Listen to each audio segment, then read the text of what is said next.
पुढे बातमी महत्त्वाची आहे। यवतमाळमध्ये गुप्तधनाचा शोध घेण्यासाठी अघोरी पूजा करणाऱ्या 6 जणांच्या टोळीला मध्यरात्री अटक करण्यात आली आहे। कारेगाव शिवारामध्ये वडगाव जंगल पोलिसांनी ही कारवाई केली।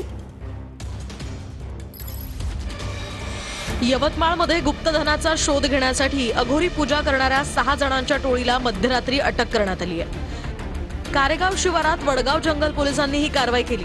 शिवारात मोटार पंप चोरीच्या गुन्ह्यात वाढ झाली आहे, त्यामुळे गस्त घालणाऱ्या पोलिसांना वरुड ते कारेगाव या मार्गावर संशयास्पद स्थितीत एक वाहन दिसलं।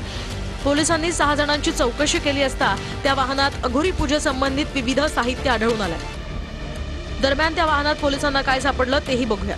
यामध्ये कुदळ, अगरबत्ती, ज्वारीचं पीठ, काळ्या बाहुल्या, त्रिशूळ, रुद्राक्षमाळ, लिंबू, केस, सुया, ताबीज यासह रंगबिरंगी धागे या वस्तूंचा यामध्ये समावेश होता। दरम्यान जमिनीतून गुप्तधन काढण्यासाठी आल्याची या टोळीनं कबुली दिली आहे। त्यानंतर पोलिसांनी आरोपींवर महाराष्ट्र नरबळीसह विविध कलमान्वये गुन्हा दाखल करत त्यांना अटक केली। 6 पैकी 5 जण वाशिम जिल्ह्यातील आहेत, तर 1 जण यवतमाळच्या आर्णी तालुक्यातला आहे।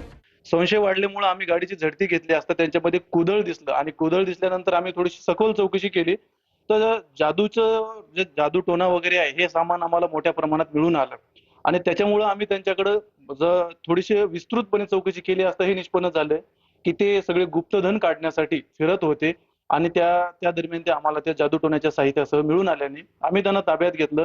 जादूटोना प्रतिबंध अधिनियम 2013 अन्वये गुन्हा दाखल केला। सध्या तपास सुरू आहे। या प्रकरणात धक्कादायक बाब म्हणजे काही महिलांचे फोटो आणि केसही सापडले।